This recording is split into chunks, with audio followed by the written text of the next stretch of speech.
कोण रे तू? मीरा, हे मी इकडं राज्याला चालू. मला वाटलंच सकाळ झाली तरी इथंच आहेस म्हणून विचारलं. एवढा थंडीच उघड्यावर कसं काय झोपलायस र? उघड्यावर कुठं, देवाच्या चपराखाली झोपले की. जेवलायस का रातच्याला? भूक लागल्या ना? हो थांब इथंच, मी आलो.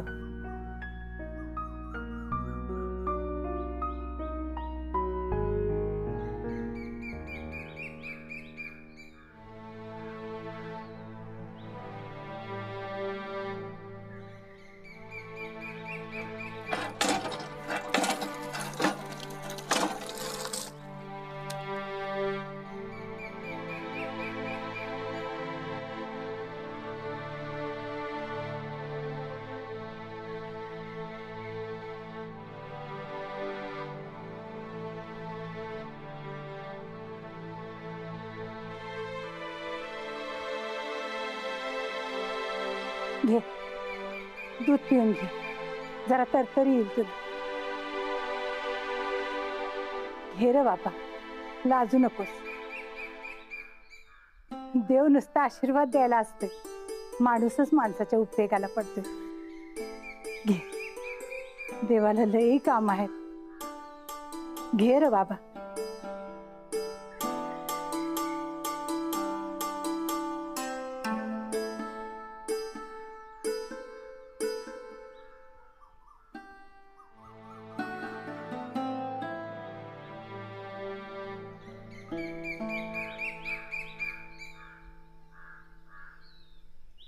सावकाश पी, ठसका लागत.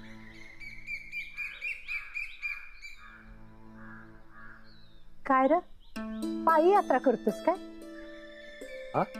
नाही, इथं ज्योतिबाला सगळी पायी जातात ना.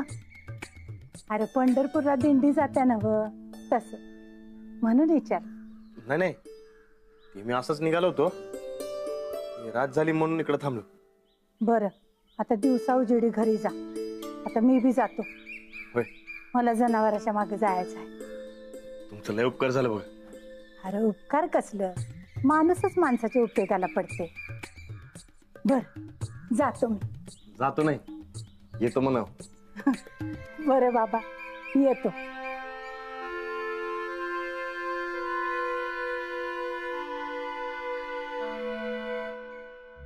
बरं चल, उधार ठेवतो तुझ्यासाठी. बरं बाहेर पडल्यावर देणार ना? अरे देतो की. हा, लक्षात ठेव, आपला ठिकाणा टाकीजवळ.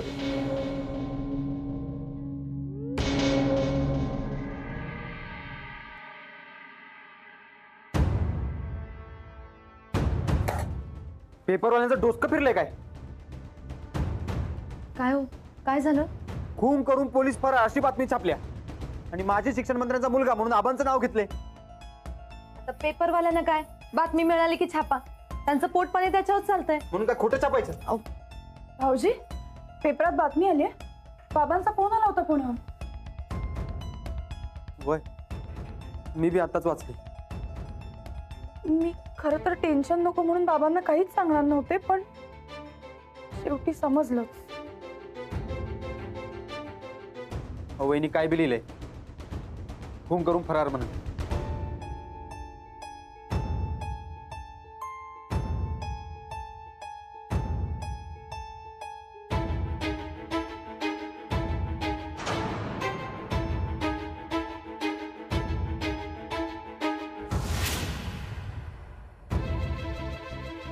वहिनी आता लई झालं, आपण जाऊन आपली बाजू मांडू या जगासमोर. अहो, आपण असंच गप राहिलो तर जगाला खरं वाटेल. आता राणाजी येईस तोवर मी कुठेच बाहेर पडणार नाही. अंजली, अगं असं करू नगस. राहणार नव्हता तवा बी तू अशीच घरात बसून राहिलीस आणि समधी वाट लागली बघ. पण राणाजी माझं काहीच ऐकत नाही गोदाक्का, मग काय करू मी? अंजली, तू अशी उदासून घरात बसून राहिलीस तर पोरांचा आधार सुटल्यासारखा होईल. सूरज, काय बी कर बाबा, पण रानाला ह्यातनं सोडव.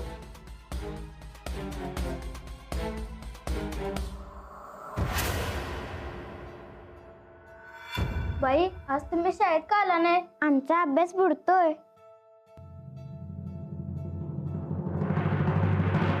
अंजली, असं हातपाय गाळून घरात बसलीस तर काय होणार नाही. तू जा बरं शाळेत. वहिनी, असं घरात राहून काय बी होणार नाही. अहो काही ना काय करूया की आपण.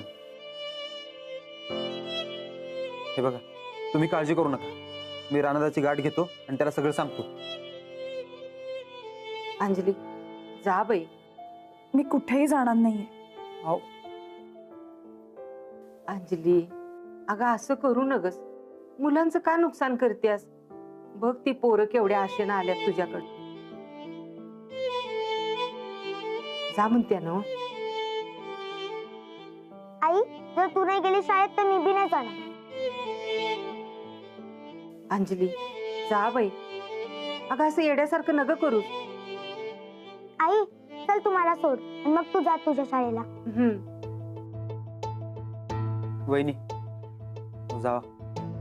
अगं जा म्हणते ना.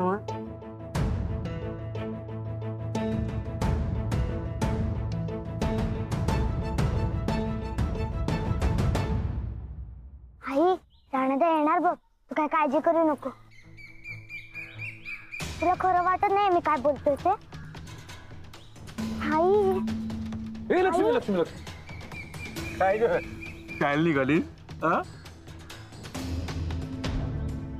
ते नाही लक्ष्मी, तुझा हरारी बाप कुठं आहे? कुठे पळून गेलाय? माझा राणादा कुठं बी पळत नसतोय. होय, मग काय करत असतोय? हा?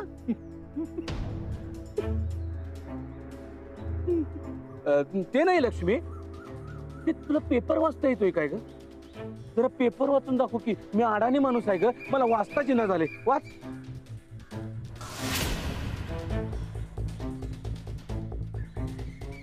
अगं आईकडे काय बघतीस? हे पेपरात काय लिहून आले ते वाच की. वाच वाच वाच. तुझा भेकड बाप पोलिसांना चकमा देऊन पळाला. फरारी गुन्हेगार म्हणून डिक्लेअर केलाय पोलिसांनी त्याला. 1 मिनिट. राणाची गुन्हेगार नाहीयेत. नाही? मग काय संत माणूस आहे काय? असं काय करताय? अहो पेपरात छापले फरारी गुन्हेगार, खुनी पोलीस. तुम्हाला वाचता येते ना? ठीक आहे, वाच. स्वतःच्या डोळ्यानं वाचा. वाचा वाच. खोटं आहे हे सगळं. आता कशावरनं मला सांगा? हे पेपरवाले कशाला खोटे छापतील? नाही का नाही? हा? ए लक्ष्मी, कुठं आहे का? कुठं आहे तुझा फरारी बाप? कुठं आहे? चल लक्ष्मी. नाही नाही नाही नाही, असं तोंड लपून पळून जायचं नाही. आधी उत्तर द्यायचं आणि मग जायचं. कुठं आहे? कुठं आहे तुमचा फरारी राणा? नाही ना? नाही ना तुम्हाला माहिती? राहू दे राहू दे. ते काम आहे का नाही, आपण पोलिसांकडे दिले. पोलीस बरोबर शोधून काढतील खुनी राण्याला.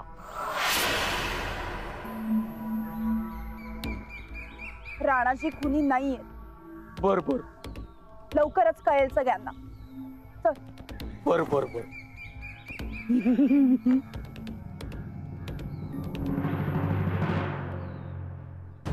अंजली बहिणी, ते पेपरात राहण्याची बातमी आली आहे, खरं आहे काय?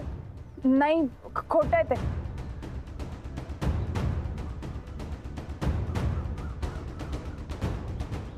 अंजली वहिनी, वहिनी रानात असं पळून जायला नाही पाहिजे होतं. गावचं नाव खराब झाले. नाही, रियानी काही केलेलं नाहीये. बरं वहिनी, ही अशी बातमी यायला नको पाहिजे होती हो.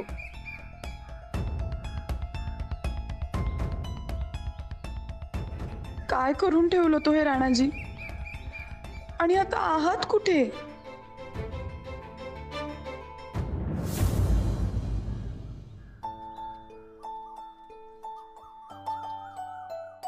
काय हवाय?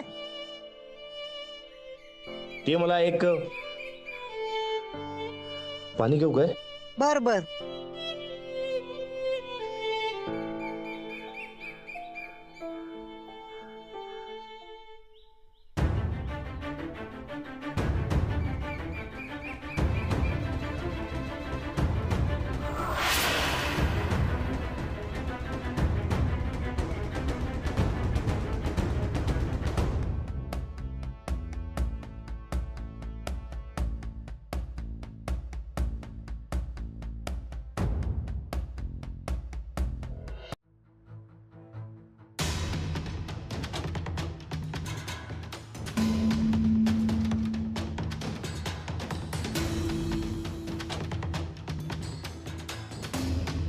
एकदम सेफ जागा आहे, बघायची काय गरज नाही. ए ते मी ठरवणार. एक काम कोणाला दिले साहेबांनी? तुला ए अनु काय हा? अरे तुला करतोस मला माननीय परेश पाटील म्हणायचं. सॉरी मान सॉरी मान सॉरी मान सॉरी, काय म्हणायचं? माननीय परेश पाटील. काय म्हणायचं? माननीय परेश पाटील. आता दोघं मिळून म्हणा. माननीय परेश पाटील. अजून एकदा अजून एकदा. माननीय परेश पाटील. हा आता गपगुमान घाबरून राहायचं. लय डेंजर माणूस आहे मी. आम्ही बी डेंजर आहे. मी डबल डेंजर माणूस आहे. हं? ए साहेबाचा पार्टनर आहे मी धंद्यात. तुमच्यासारखा पैसे देऊन ठेवलेला कामगार नाही, लक्षात ठेवायचं. मी सांगतोय तसंच वागायचं. उगाच कामात लुडबुड करायचं नाही. माझ्या लक्षात आलं काय? हा कोण आहे मी? माननीय परेश पाटील. माननीय परेश पाटील. कोण आहे मी? माननीय परेश पाटील. आता कसं? माननीय परेश पाटील. ठीक आहे, म्हणजे हाय आहे तशी जागा मला सेफ वाटते. चांगली आहे. आधी दाखवता येत नव्हती ही जागा. सांगितलं की ए कोण आहे मी? माननीय परेश पाटील. मग ऐकून घ्यायचं मी सांगतोय ती. कळलं?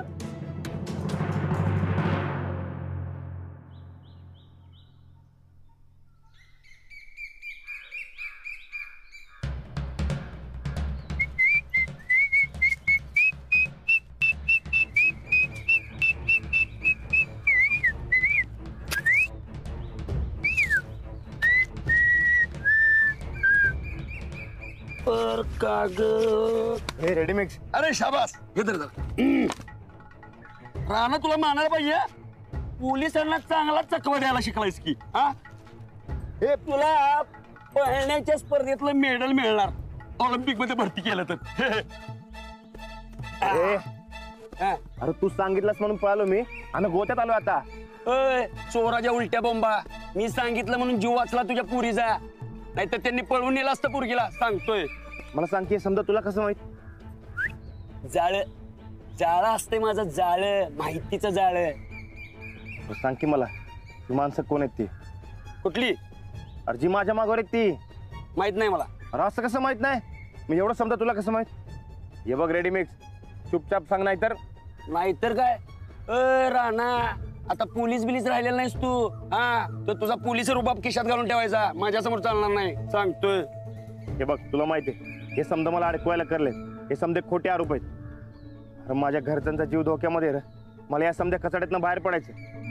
आणि या समध्या मग कोण माणूस आहे ते जर मी हुडकून काढलं तर मी या समध्या कचाड्यातनं बाहेर पडेल. सांग की. 400 रुपये. 400? अरे पण तू मागच्या टायमाला 200 म्हणला होतास की. ते मागच्या माहितीचं 200 वेगळं, या आत्ताची माहिती सांगणार आहे त्याचं 200 वेगळं. 400. बरं 400. पण आता माझ्याकडे पैसे नाही तर देतो की तुला नंतर. 400 उधार राहिले. हा तर ऐक, त्यांची मोठी डील होणार आहे.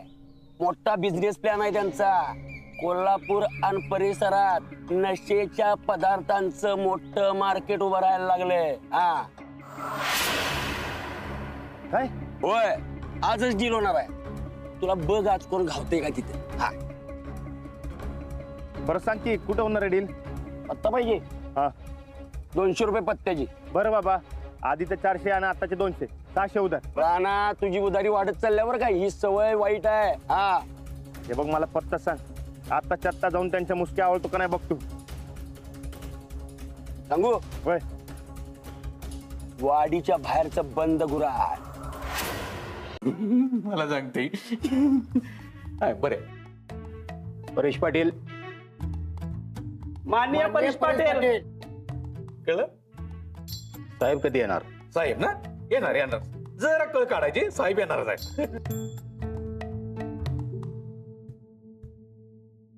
माल कुठं आहे? कसला माल? तुम्हाला जो आमच्या गावात विकायचा आहे तो माल कुठं आहे? कसला माल?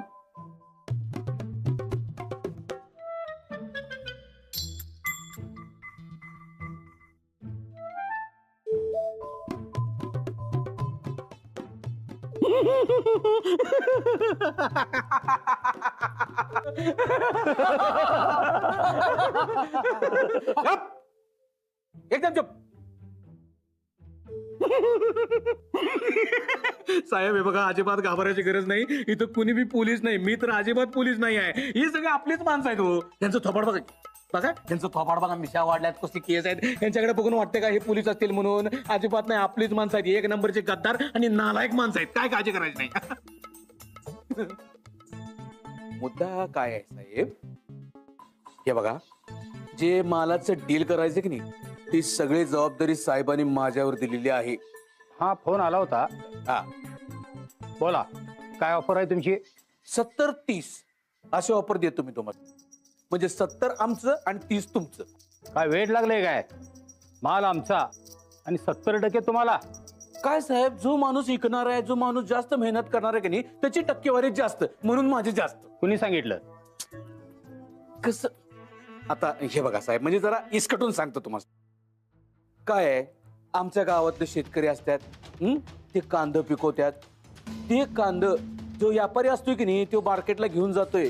कितीला विकत घेतोय? 3 आणि 4 रुपयाने विकत घेतोय, बरोबर. आणि मार्केटला जाऊन ती 30 रुपये आणि 40 रुपयाला विकतोय. माहितीये का तुम्हाला? अगदी शॉर्टेज झाला, काळा बाजार झाला तरी 200 रुपयाचा भाव मिळतोय. आताचं उदाहरण आहे, माहितीये की नाही? ते सगळं जाऊ दे, म्हणजे अगदी रेग्युलर मार्केट जरी चालू असलं की नाही, तरी 10% नफा होतोय साहेब. मी तर तुम्हाला 30% नफा द्यायला लागलोय. बघा, तुमचाच फायदा आहे, ठरवा आता. शेतीमालात आणि या मालात काय फरक आहे का नाही? नाही होय होय साहेब, तुमचं बी बरोबर आहे. पण काय झालंय माहितीये का साहेब, म्हणजे तुमचं जे ते काय ड्रग्स फिक्स काय आहे की नाही, ते आमच्या समजा गावकरी असण्याने गावासाठी नवीन प्रकरण आहे हो जरा.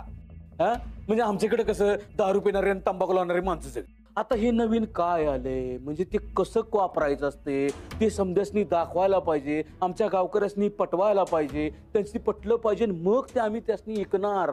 रिस्क आहे व मोठी, त्यात ते पोलिसांचा असा कडक पारा असते, त्यांची बी भीती आहे. आता काय करायचं सांगा, रिस्क आहे की नाही? आहे की नाही रिस्क? साहेब राहिलं, तुमचं बी राहिलं आणि माझं बी राहिलं. नाही आता साहेब, तुमचा मान राखायचा म्हणून 60-40 असं डन करूया. 60 आमचं, 40 तुमचं. कमी होतंय. नाही काय साहेब, समजा तो ढिगानं भाल इकला गेला तर ढिगानं टक्केवारी वाढल ना, आमची गॅरंटी आहे तेवढी.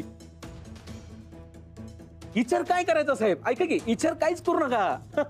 कसं आहे, यो माल आहे की नाही, आमच्या साहेबांशिवाय, आमच्याशिवाय आमच्या गावात कुणी विकू शकणार नाही. आणि दुसऱ्या गावातलं कुणी तुम्हाला जर काही ऑफर दिली, तुम्ही त्याला माल तो विकायला दिला, तर तो माणूस कुठं गायब होणार हे तुम्हाला बी कळणार नाही. तवा सांगतोय तेवढं करा. काय तुम्हाला तर माहिती आहे, आमचं साहेब आता आमदार होणार आहेत, जरा ध्यानात ठेवा. ठीक आहे, डन साहेब. साहेब आहेत की, आपलं डन व्हायची वाटच बघत बसल्यात. 1 मिनिट फोन करून बोलवून घेतो.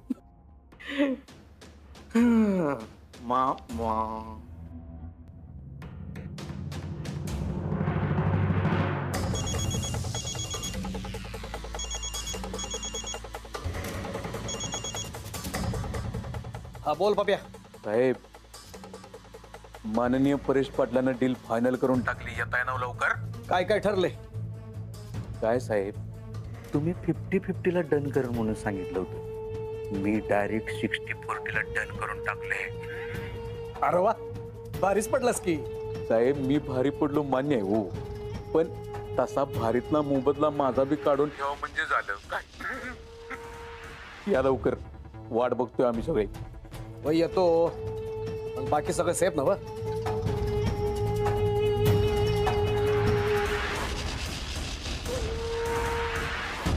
माननीय परेश पाटील असताना सगळं सेफ आणि उत्तम मत असणार, काय काळजी करायची नाही. या लवकर. हा, आलोच.